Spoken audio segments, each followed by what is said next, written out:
Hello and welcome to India's World. The exchange of fire along the line of control and the international border in Jammu and Kashmir seems to have subsided for the moment. It is too early to say whether the conflict will not erupt again anytime soon. It would seem that the Pakistan's army's belligerence has elicited an even more belligerent response from India. In an election rally in Maharashtra, Prime Minister Narendra Modi has said, "The Indian Jawans have shut Pakistan's mouth and taught it a befitting lesson." However, no one knows for how long the uneasy peace will prevail. To understand the recurring conflict with Pakistan on the LOC and the international border in Jammu and Kashmir and its impact both within Pakistan and on India-Pakistan relations, we have with us a very distinguished panel of experts. We have with us Ambassador Kanwal Sibal, a formidable diplomat, one of our foremost strategic thinkers. He's the former Foreign Secretary of India. Ambassador Vivek, Katju, one of our foremost experts on Pakistan and its neighborhood. He retired as a secretary in the Ministry of External Affairs. And we also have with us Ambassador Pinka Ranjan Chakravarty. He was also a secretary in the Ministry of External Affairs, head of its public diplomacy division, and is now a well-known commentator on foreign policy and strategic affairs. I welcome all of you to this discussion. Ambassador Sibal, let me begin with you. What are the usual triggers that prompt an escalation of Pakistan's conflict with India on the LOC or on the international border? And what was the trigger this time? Well, you know, Pakistan wants to keep the Kashmir issue alive. Prime Minister Nawaz Sharif, especially after he assumed power, made it very clear that putting Kashmir back on the bilateral and international agenda would be his priority. And his UNGA speech spelled out, I think, far more vigorously than Pakistani leaders have done recently, the whole Kashmir question in rather aggressive terms. Now, if everything is quiet on the border, if the international community is losing interest in Jammu and Kashmir, then Pakistan feels that it will not be consonant with their larger strategy of keeping this issue alive and forcing India and the international community to pay attention to this particular issue. And one way to do is to have these incidents on the line of control where everybody gets worried. You've seen the US senators who came here. It was totally unnecessary for them to say that the UN would be helpful in resolving this sort of a thing. This is precisely what Pakistan wants. Get international attention, ignite those concerns that these are two nuclear weapon states and they are firing at each other. This may go out of hand, it may escalate, and then we will have a bigger problem on the ground. So this is Pakistan's strategy, and I don't think that this is going to change, notwithstanding the temporary lull in ceasefire violations. All right. Vivek, do you think Kashmir is the only trigger, or there are other triggers also? People say whenever there is internal turbulence within Pakistan, they want to divert attention and they create trouble on the LOC. Or could it be that Pakistan suddenly finds that US and China are opening up to India in a manner which is inimical to Pakistan's interests, and therefore they want to sort of push people away from the kind of strategic choices they're making in the region? Bharat, I think we don't only have to look at macro factors, but we also have to look at the situation on the ground in J&K if we really want a full picture of these issues. First of all, there are two separate situations. One is along the LOC, and the second is along the international border. I'm going to come to that. We're going to discuss that in the next segment. I think it's important even here to distinguish between the two, because this incident or the series of incidents which began on the 1st of October, which have resulted in such a large number of casualties, was quite different from the normal incidents that take place along the LOC.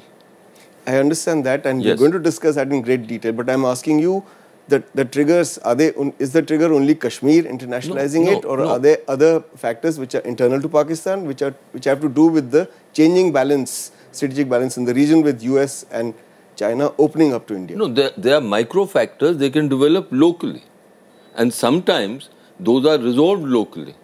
But occasionally, when the Pakistanis want, as Mr. Sibal is saying, to really put the focus back on Jammu and Kashmir, their attempt is to allow a local situation to escalate.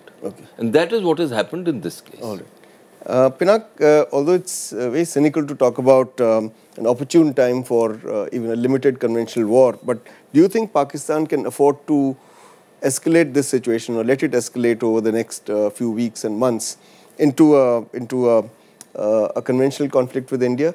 And why should it want to do that when its attention should actually be on its western border, on the Afghanistan-Pakistan border where Americans are pulling out?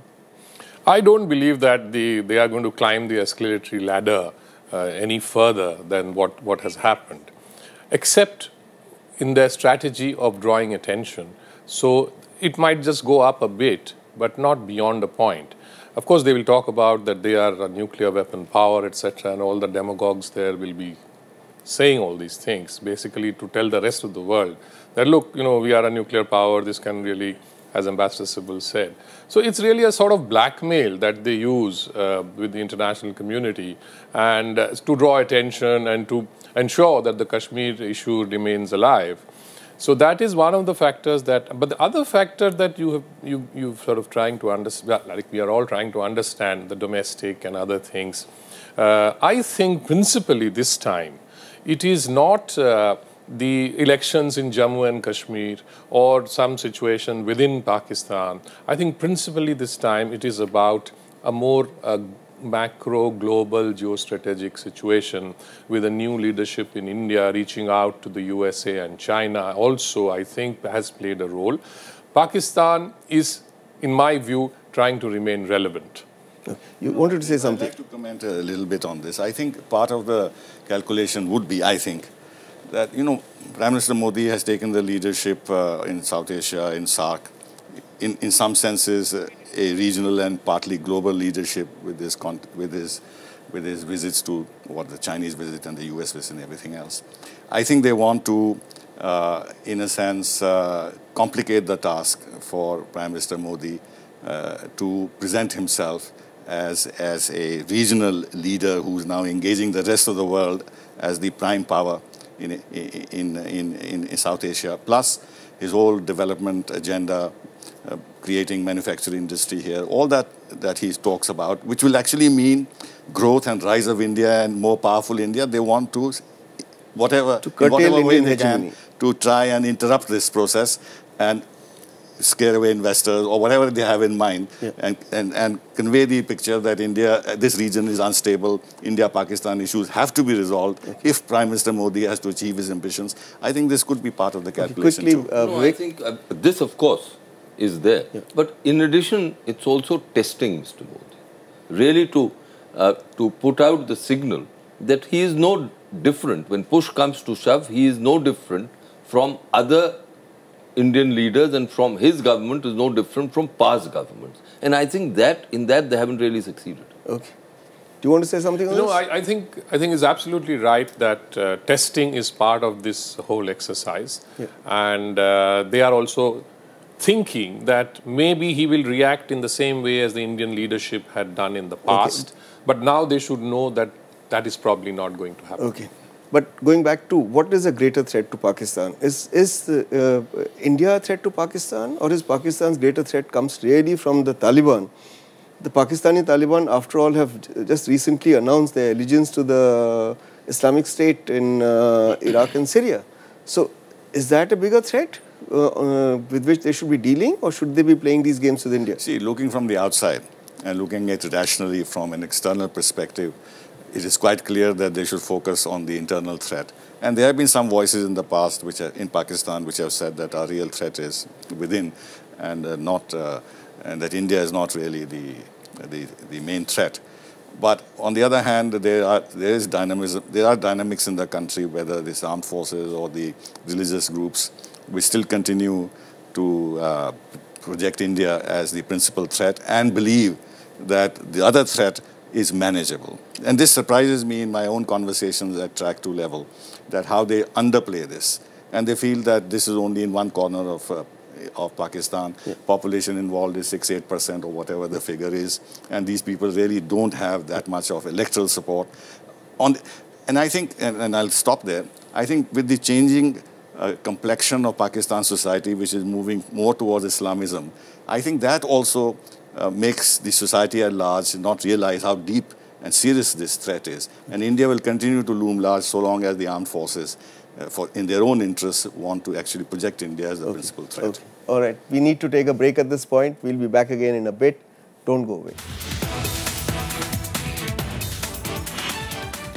Welcome back. We are discussing the recurring tension between India and Pakistan on the line of control and the international border in Jammu and Kashmir. Vivek, let me now understand this, the present configuration slightly better, which is what you had started doing in the first segment, and I apologize for stopping you then. But besides the line of control, Pakistan this time opened a front on the international border in Jammu also.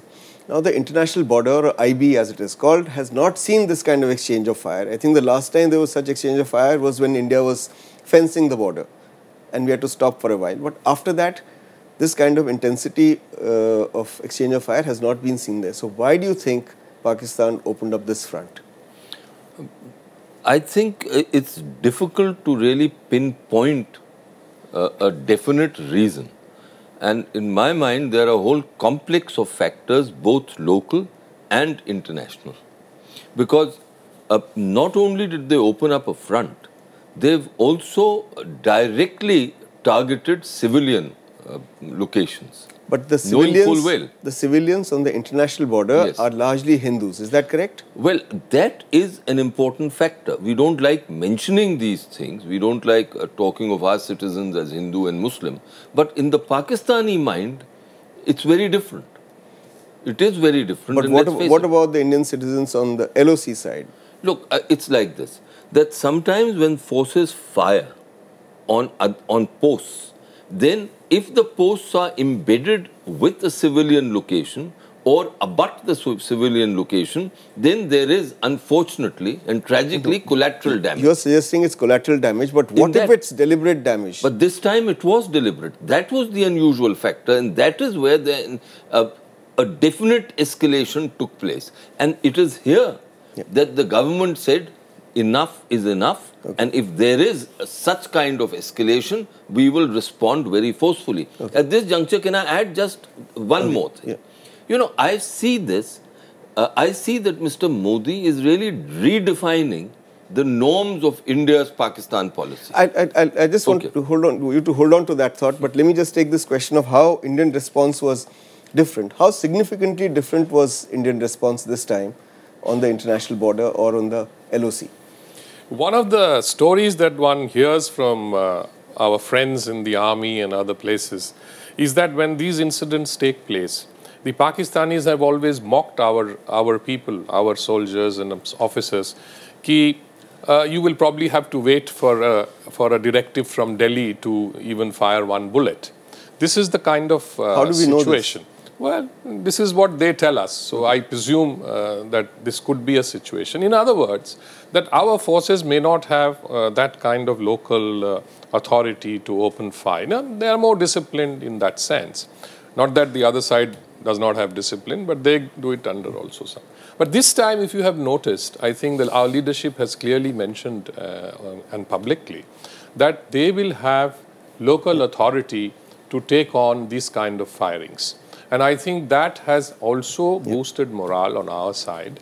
And I think that has also led to, choosing of targets, etc., from our side when it was done in retaliation. So we also chose civilian targets, are you saying? No, I don't think we chose civilian targets. But as it happens, collateral damage does take place. And I don't think we would be choosing civilian targets deliberately. We have to be careful because it can't be that when we end up killing civilians, we call it collateral, and when it happens on their part, we say it's deliberate. No, I mean, collateral does happen, as Vivek has explained, that when it is embedded.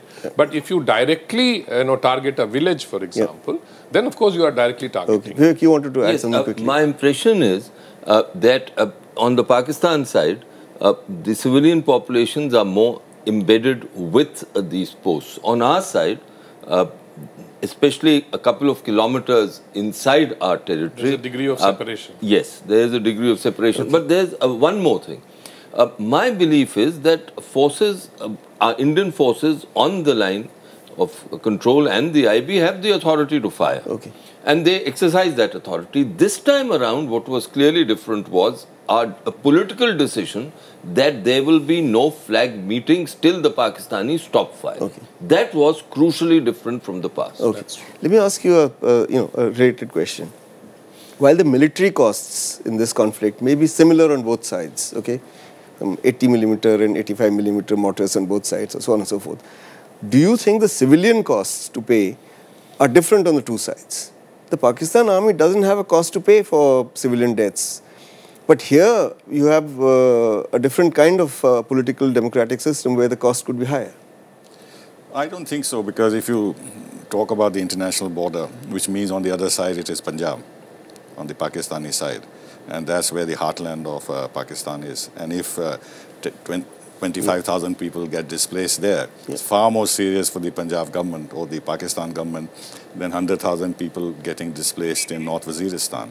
So in a sense, I would say that the fact that we are also firing across the LOC into Sialkot sector and others is punishing for Pakistan politically. Vivek, you were shaking your head when I was asking that question. You agree with Ambassador Sibal? Yes and no, if I may.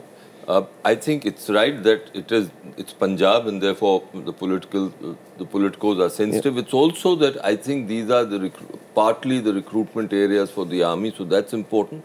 But on the Indian side too, there is an appreciation among our civilians, even among those affected, that this has gone on for far too long and that this is part of the general violence against India, whether it is faced by the forces through terrorism or whether it is faced by the general population through terrorism. So there is this understanding. If you see the reportage coming from those areas, people there were saying, most of them, while lamenting their problems, they were saying, please continue with the action. Ambassador Sibal, has the conflict really petered off? Has it come to an end, or do you think it might yet escalate? I think escalation, I don't know, but the firing can recur, because I don't see any meeting of minds at the political level, because the dialogue is not currently there on the ground, and there is no sign that it can resume. And what has happened now, in fact, would complicate the task of resuming the dialogue. Pakistan, if the Pakistani side has suffered more casualties or the army has lost face, then there will be greater pressure on Nawaz Sharif on this score and will make the resumption of the dialogue difficult. But I wanted to just make one short point, which is that some statements that were made by the political leadership of Jammu and Kashmir, including the Chief Minister, virtually saying, for heaven's sake, start talking to Pakistan and stop this killing on our side. Now, I don't know if the Pakistani side totally misread this and felt that there was now political pressure from within the Kashmir government on the central government to resume the dialogue.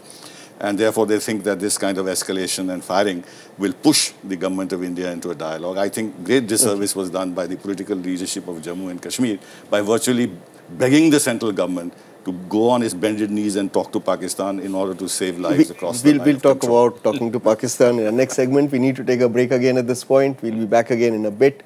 Don't go away.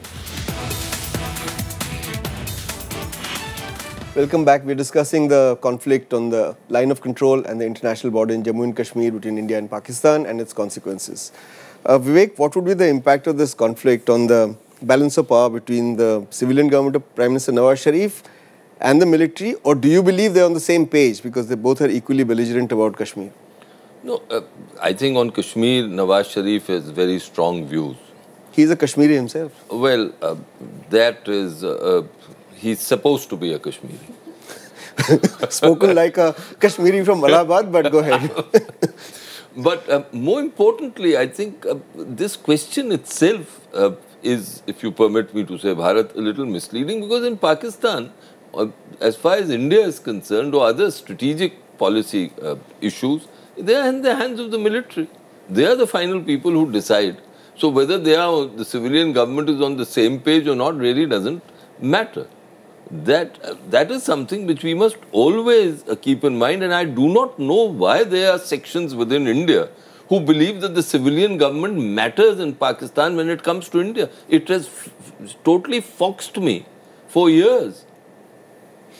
Do you agree with Vivek, or do you think, for example, let's assume that this conflict or this incident, which lasted, slightly more than a week, has come to an end in the face of Indian response.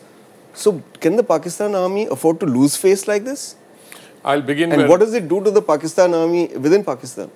I'll begin where Vivek left off about do the civilians matter?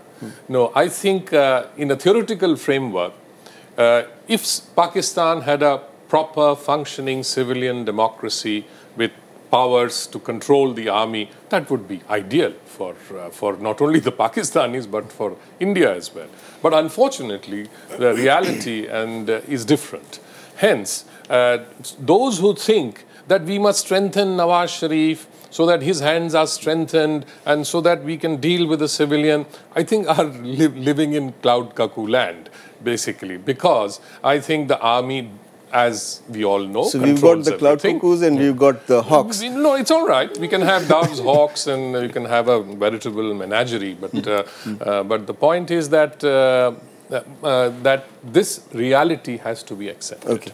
And your last question, that was whether this will stop. Okay. I think it's not going to stop. It will continue in fits and starts because the basic underlying reason why they are doing it is there, as we have discussed. Okay.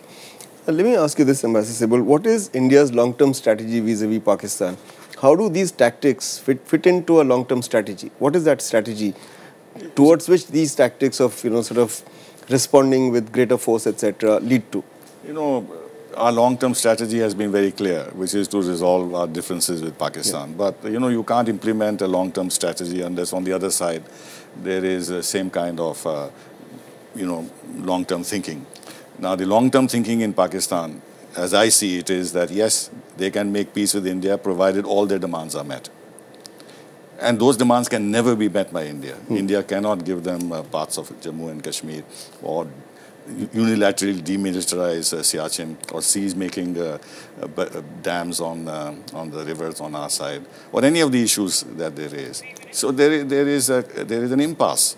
Therefore, we can have a long-term strategy of peace and stability. We may try to strengthen SAARC, whatever. But unless Pakistan cooperates, it's not going to happen. And Pakistan will not cooperate, as I see it, in the foreseeable future. We've tried everything. We've tried conflict. We've tried actual war. They've tried terrorism. We've tried dialogue because there have been endless rounds of dialogue for the last 20 years. So everything has been done. Previous prime ministers have made, I think, gone out of their way to tell Pakistan, if you move an inch, we'll move a mile, that sort of a thing. We've de-linked terrorism from dialogue. We did everything, so but nothing has succeeded because on the Pakistani side, they really do not want permanent peace with India. Vivek, earlier on in the discussion, you were trying to suggest that we are trying to redefine the ground rules of engagement with Pakistan. So at the end of all these tactical maneuvers, if there's going to be a dialogue, do you think now we'll be in a position to redefine the parameters of that dialogue? No, let's first see. I think Mr. Modi has made it quite clear that we want friendship. The Nawaz Sharif invitation indicates that. But he's done three more things. One, he's indicated to Pakistan and to the world that India is not worried about Pakistan internationalizing anything. And as part of this, he is also debunking this nuclear overhang theory which the Pakistanis peddle.